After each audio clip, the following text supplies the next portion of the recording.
心灵暖流，强者孤独，弱者孤僻，人际关系背后的心理学。人生中，我们经常会遇到两种极端的人，强者和弱者。这些角色不仅在个性上存在巨大差异，而且在他们处理人际关系和孤独这个议题上也有显著不同。强者拥有独立性，他们能够坚韧不拔地应对挑战，但却可能因此让人感到孤独。相对的，弱者可能因孤僻而错失与他人建立深刻关系的机会。孤独与孤僻，两者表面看似相似，实则截然不同。本文将深入探讨这一主题，以帮助我们更好地理解和应对这些两极化的角色，以及如何在彼此之间取得平衡。无论你是强者还是弱者，都值得拥有丰富的人际关系。这将是我们探讨的核心主题，请记得帮忙订阅、按赞及分享，并留下您的宝贵意见，让我们可以持续创作及分享更精彩有内涵的文章。谢谢。强者的独立性。强者，他们是那些不怕独自面对挑战的人，并且能够在孤独中找到力量和智慧。他们的独立性并不是出于对社交的恐惧，相反，它来自于对自己的自信和对自己的信任。与一般人不同，强者不急于从他人那里获得情感依附，他们不将自己的自尊心建立在外部肯定上，而是更加重视内在的自我价值。这种心态使他们能够在独立中获得快乐，而不是对他人的依赖。在逆境中，强者的独立性让他们能够冷静思考，独立决策，不受他人意见的左右。像贾伯斯这样的杰出人物，正是因为他们的独立性，才能够挑战现状，带来革命性的改变，而不是被外界干扰。此外，强者的独立性还体现在他们对于孤独的态度上，他们能够享受孤独，并将其视为内心的宝贵时光。这种寂静的时刻让他们更好地了解自己，深入内心，发掘潜在的能量和智慧。这种独立性并不孤独，而是一种自由和成长的境界。因此，强者的独立性不是孤独，而是一种有力的资源，它使他们能够独立思考、独立行动，并在孤独中找到自己的力量。这种心态不仅使他们更坚定、更自信，还让他们更能影响世界，改变我们的生活。这就是强者的独立性的真正力量。弱者的孤僻。与强者的独立不同，弱者的孤僻往往源于一种内在的恐惧和不安。他们可能害怕社交互动，害怕被拒绝，或者害怕自己不被他人接受。这种恐惧使他们选择孤立自己，避免社交场合，并且难以建立深刻的人际关系。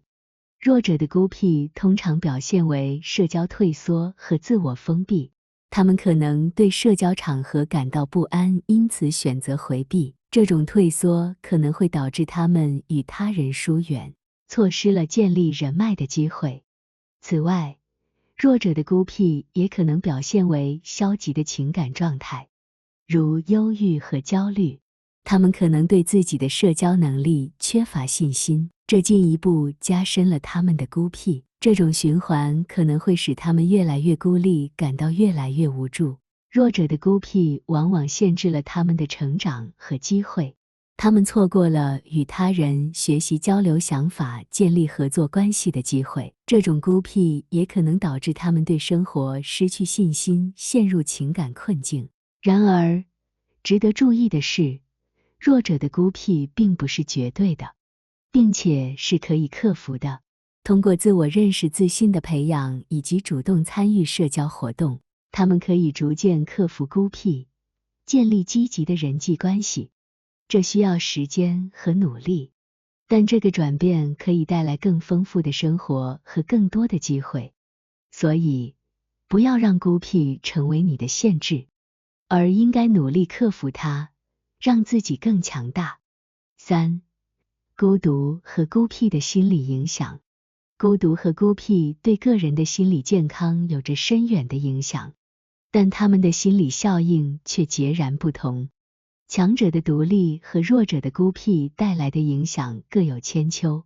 对于强者来说，他们的独立性赋予他们信心和自尊心，他们有能力独自面对困难，这种信心使他们更容易应对压力，并找到解决问题的方法。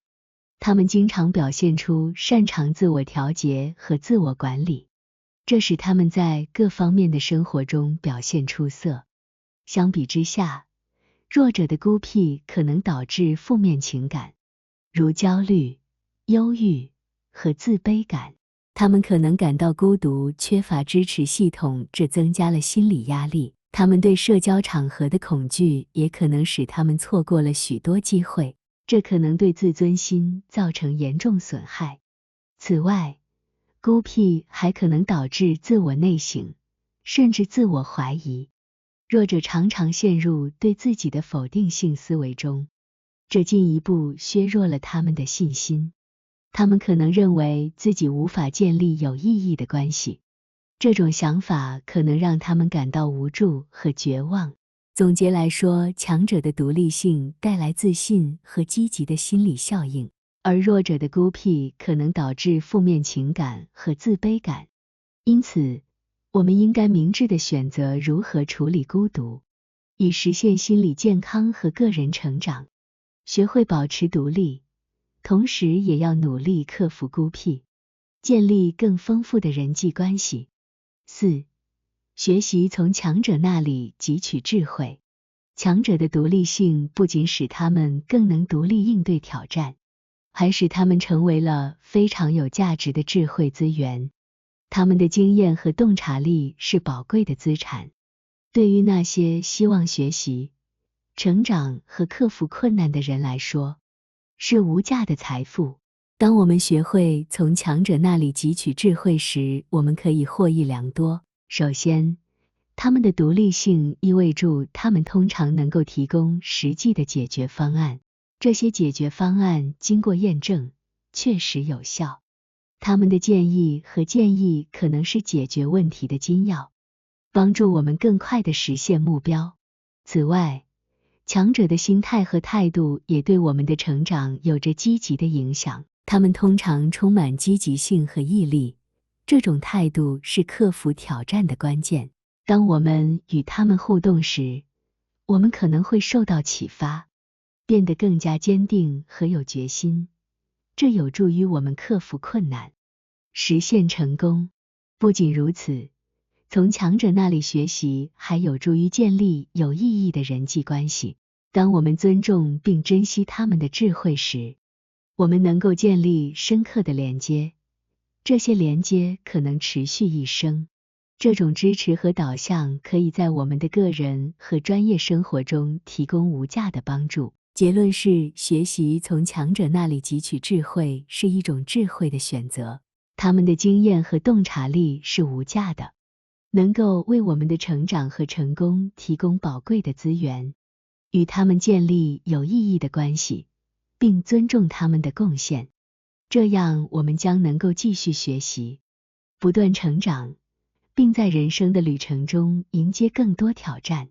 在这个充满人际关系的世界中，我们都是强者和弱者，这取决于不同的情境和生命阶段。我们不应该仅仅停留在强者或弱者的标签中，而应该试着理解彼此，学会平衡，并在不同的情况下发挥我们的优势。强者可以学会更加敞开心胸，接纳他人，而弱者也能够努力发展自己的独立性，克服孤僻。无论我们是强者还是弱者，我们都应该珍惜人际关系的重要性，主动学习，并从对方身上获得智慧。这样，我们将能够更好地应对孤独，更好地连结他人，让我们的生活更加丰富多彩。不要害怕自己的强项或弱点，相反，让他们成为你成长的动力，成为更好的自己。这是我们在追求丰富人际关系和精彩生活时的最重要的一课。这是一段旅程，但它必定值得我们的努力。谢谢观看，请记得按赞、订阅、分享，开启小铃铛才不会错过影片通知。